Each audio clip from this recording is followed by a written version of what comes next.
네, 어제 전국의 고3 학생들이 등교를 시작했습니다. 마스크를 잘 쓰고 무사히 등하교를 마친 학교도 있었습니다만 인천에선 학생 확진자가 나와서 66곳의 학교가 바로 등교 중지가 됐고요. 어제 전국에 걸쳐서 127명의 학생이 의심 증상으로 선별진료소로 이송이 됐다고 합니다. 시작은 했지만 여전히 불안한 상황이라는 이야기인데요. 학교 현장의 목소리 한번 좀 직접 들어보겠습니다. 경기도 고양 행신고등학교의 고3 학생을 총괄하는 학년 부장 선생님이신데요. 정명섭 교사 전화 연결하겠습니다. 선생님 나와 계시죠? 네, 안녕하세요. 네, 어제 어떠셨어요? 정신 없으셨습니까? 네, 어제 뭐 굉장히 정신이 없었고요. 네.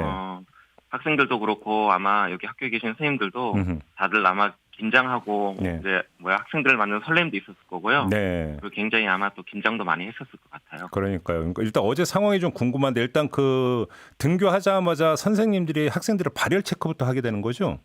네네. 이제 학생들이 들어오는 교문 입구부터요. 네. 저희들이 중앙 현관으로 쭉 해서 네. 그 발열 체크 그 열화상 카메라가 있어요. 잠깐만요. 선생님 그 그쪽- 과거에 교문을 예. 지키고 선 그 학생 주임 선생님이 지각생 이렇게 딱 지키고 서 있는 장면 비슷하게 서가지고 발열 아니. 발열 그건 체크한 아니고요. 겁니까? 아니. 그건 아니고요. 네. 그냥 이제 학생부장 선생님들은 이제 음. 아이들 이제 교통지도, 이제 안전하게 등교할 수 있도록 교통지도를 하고요. 네. 학생들이 이제 교문을 들어오면 이제 중앙 현관 앞에 저희들이 이제 열화상 카메라를 두고 선생님들이 조별로 네. 이제 조별로 구성이 돼서 음. 아이들 발열 체크를 하고 있어요. 아, 그렇군요. 예. 그리고 이제 그러면 이제 그렇게 해서 발열 체크를 해서 문제가 없으면 이제 학생들이 이제 교실에 갔고 또 이제 네네. 그 교실 안에서는 최소 1m 거리 두기를 시행하도록 되어 있잖아요. 예. 근데 이거는 어떻게 좀 그 공간 문제나 이런 여러 가지 문제가 있는데 좀 제대로 시행이 됐습니까? 선생님이 몸 닦고 있는 학교에서는?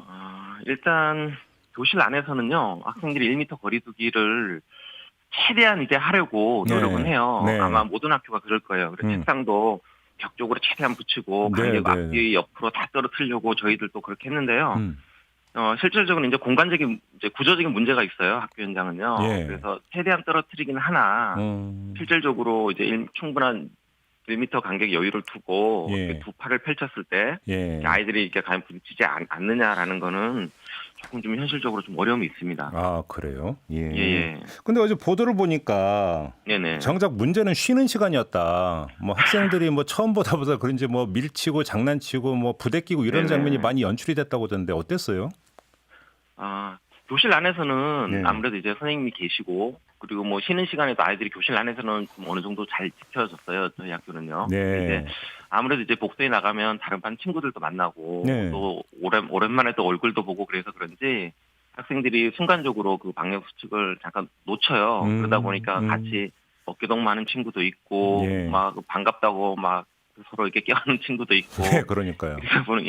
그러다 보니까 좀 그러면은 저희들이 계속 통제하기가 사실 예. 쉽지 않더라고요. 그러니까요. 예. 예. 그러면 쉬는 시간에도 그럼 선생님들이 뭐 교실에 계시면서 그러지 말라 이렇게 하는 겁니까? 어떻게 진행이 됐습니까? 현실적으로는 수업을 하고 또 쉬는 시간까지 교실에서 이렇게 계속 지킨다는 게 굉장히 힘들어요. 어렵죠. 예, 예. 굉장히 힘들고 그래서 어제는 첫날이라서 네. 이제 수시로 쉬는 시간에 저도 그렇고 아마 다른 쌤도 그렇고 수시로 이제 교실을 복도 왔다 갔다 하면서 네. 아이들 주의 주고 항상 이렇게 얘기를 하거든요. 네. 그래서 그런 점이 제일 어려운데 그렇죠. 이제 장기전으로 가면 네. 과연 계속 그렇게 할 수 있을까? 그러니까요. 그거는 좀 의문점이 좀 들어요. 급식 시간은 어땠어요? 사실 급식 시간이 제일 걱정이 됐거든요. 네. 저희도 뭐 수업 시간이야 선생님들이 다 임장을 하고 그리고 쉬는 시간은 또 짧으니까 선생님들이 복도 나가서 잠깐 지도를 하면 되는데 급식 시간에는 실질적으로 저희들이 아이들이 배식부터 시작해서 저희들은 교실 급식을 하거든요. 3학년 경우. 예. 그래서 급식을 이제 다른 선생님들이 다 이제 배식 같이 도와주고 예. 그다음에 아이들 밥 먹을 때 혼자 앉아서 마스크 벗고 이야기하지 말고 이제 식사를 할 수 있도록 다 지도를 해요. 예. 그래서 그 면이 그런 쪽에서는 굉장히 잘 지도가 됐어요. 나름 생각했던 것보다 걱정이 안 됐는데 예. 식사 이후가 문제였어요. 이제 식사 이후에 이제 아이들이 대부분 이제 그 식판을 갖다 놓고 바로 이제 양치를 하러 가요. 그렇죠. 예. 네, 이제 이게 양치는 전부 이제 모든 학생이 하잖아요. 예. 그러다 보니 아이들이 화장실에 집중이 돼요. 또 네, 화장실에서 집중이 상황이 돼서. 발생하는군요. 예. 예. 그래서 오히려 복도보다는 화장실에서의 문제가 굉장히 커요. 어허. 그래서 화장실에서 아이들이 다 마스크를 벗어야 되고 양치를 하기 위해서는. 그렇죠. 그리고 그렇죠. 다 너도나도 양치를 하다 보면 이거 조용히 일정한 거리를 두고 양치를 한다는 게 사실은 그 일정한 공간의 화장실 내에서는 힘들거든요. 예. 많은 학생들이 화장실에 몰리기 때문에. 예. 그래서 그거 일단 제가 이제 지도한다고 갔지만 지도할 수 있는 엄두가 안 나더라고요. 너무나 많은 학생들이 이제 양치를. 그리고 또 양치를 하면서 여학생들은 잘 모르겠는데 이제 저는 이제 남자다 보니까 남학생 화장실에 들어가서 봤더니 예. 양치를 하면서 막 또 말을 하는 친구도 있어요. 그럼 또 양치를 튀기고 이래서 제재를 해도 이게 감당이 안 되더라고요. 그런 문제가 오히려 있군요. 크더라고요. 그렇다고 양치하지 말라고 할 수도 없는 거고. 그렇죠. 화장실이 아이들이 뭐 가고 싶은 아이들은 가고 안 가고 싶은 안 가는 아이들이 있는데 네. 이 양치는 모든 학생들이 가야 되니까. 그러니까요. 예. 그리고 또 이 양치를 뭐 시간제로 정해서 해라라고 할 수도 없는 입장이고요. 그러니까요. 예, 그러한 어려운 점이 있더라고요. 알겠습니다. 한번 좀 종합 정리는 좀 이따 하도록 하고 또 하나 궁금한 게 이제 수업 네네. 방식과 관련해서 온오프라인 수업을 병행하는 블렌디드 수업. 네네네. 그리고 한쪽은 교실에서 수업을 하고 한쪽은 화상으로 이제 그 보는 미러링 수업 이런 것들을 시행하라고 네네. 이제 지침이 내려왔던 걸로 알고 있는데요. 네네. 어떻게 이렇게 시행을 하고 계세요? 일단 저희는 이게 굉장히 현실성이 좀 적어 보여요. 현장 적용이 상당히 어려워요. 그 이유가요. 예. 일단 고등학생의 경우는 굉장히 선택 과목이 많아요. 그리고 다양하거든요. 그렇죠. 그러면 이제 선택 과목 학생들이 이제 이동 수업을 해야 돼요. 뭐 가령 이제 세 개 과목 탐구 같은 경우는 특히 그렇거든요. 세 개 과목 아이들이 세 개 과목을 선택을 하면 A반 학생들이 1번 과목과 2번 과목과 3번 과목을 선택해요. 그럼 아이들이 이동을 해야 돼요. 네. 또 B반 학생들이 1번, 2번, 3번 과목을 선택해서 또 이동을 하고 또 C반 학생들이 1번, 2번, 3번 과목을 선택해서 이동해서 한 반에 만나요. 근데 이걸 이제 분반을 하면 한 개 과목당 2개 반이 되죠. 그렇죠. 그러면 총 3개 과목이면 6개 반이 필요해요. 예. 그러니까 6개 교실이 확보가 돼야 되는 거예요. 이거 또 가탐도 마찬가지고요. 예. 이렇게 하면 그냥 단순히 2개 교실이 필요한 것이 아니라 이제 6개 교실이 필요하게 되는 거고요. 그렇게 되면 이제 한 교사가 이제 사실 분신술을 써야만이 이제 가르칠 수 있는 건데 이걸 또 극복하기 위해서 미러링 수업이 이제 하자라고 이제 얘기가 나온 것 같아요. 그러면 이제 미러링 수업을 하게 되면 어떤 문제가 생기냐면 그럼 미러링 수업이 보통 한 교실에서 선생님이 가르치고 다른 반 교실에서 감독관 선생님이 계시고 TV를 보면서 수업을 하는 거잖아요. 이제 그러면 과연 그 TV를 보면서 수업하러 이동하는 아이들은 어떤 아이들이 이동을 해야 될까요? 하는 질문이 생겨요. 그러면 차라리 아이들 입장에서는 그러면 차라리 원격 수업으로 진행하지 왜 이렇게 해? 라고 생각할 수도 있을 것 같다는 생각이 들어요. 그러게요. 그런데 지금 선생님 말씀을 쭉 듣다 보니까 이미 그 곳곳에 이 선생님들이 어제 하루 종일 얼마나 바빴을까가 그냥 물론 자연스럽게 연상이 되긴 하는데요. 네네네. 그래도 한번 좀 확인차. 지금 선생님들이 이렇게 되면 몸이 10개라도 부족할 것 같은데 이렇게 해갖고 이 업무량을 감당할 수 있을까라는 걱정이 드는데요.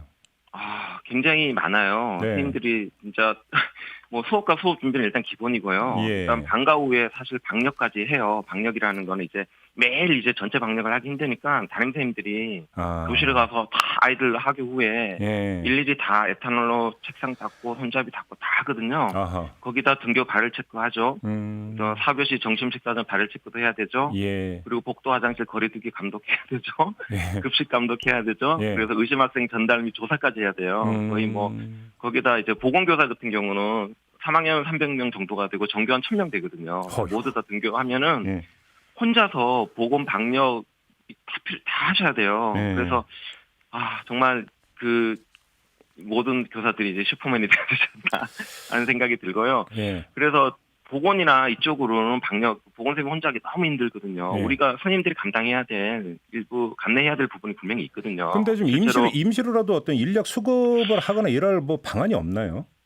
뭐 저희들이 그러니까 세세한 부분까지 인력 보충은 현실적으로 힘들다는 것도 저도 잘 알고 있어요. 근데 이제 가능한 정도는 제가 생각하기로는 그 보건 분야에 보건이나 방역 쪽에 보조 인력 정도는 저희들이 지원을 해주면 굉장히 이제 선생님들 입장에서도 수고가 덜고 또 보건생님 입장에서도 굉장히 수고를 덜 수 있거든요. 그 정도는 충분히 지원해 주면 좋겠다라는 생각이 들고요. 마지막으로 이제 어제 하루 운영을 해봤는데 지금 이제 몇 가지 이제 예상하지 못한 문제가 발생을 한 거잖아요. 자 그러면 뭐 완벽할 수 없다는 것은 교육 당국도 뭐 애초 인정을 하고 그렇죠. 들어갔던 문제니까 다 이야기할 수는 없고 다만 이거는 네. 좀 빨리 우선해서 좀 아까 좀 그 다시 한번 손을 봐야 된다 내지 재고를 해야 된다라고 하는 게 있다면 어떤 걸까요? 일단 제가 금방 얘기했듯이 일단 보조 인력 아주 네. 지금 잠시 안정될 정도까지만이라도 네네. 그 보건 관력 좀 보조 인력이 필요해요 사실은. 그러면 알겠습니다. 훨씬 더 선생님들의 일도 좀 덜어질 것 같아요.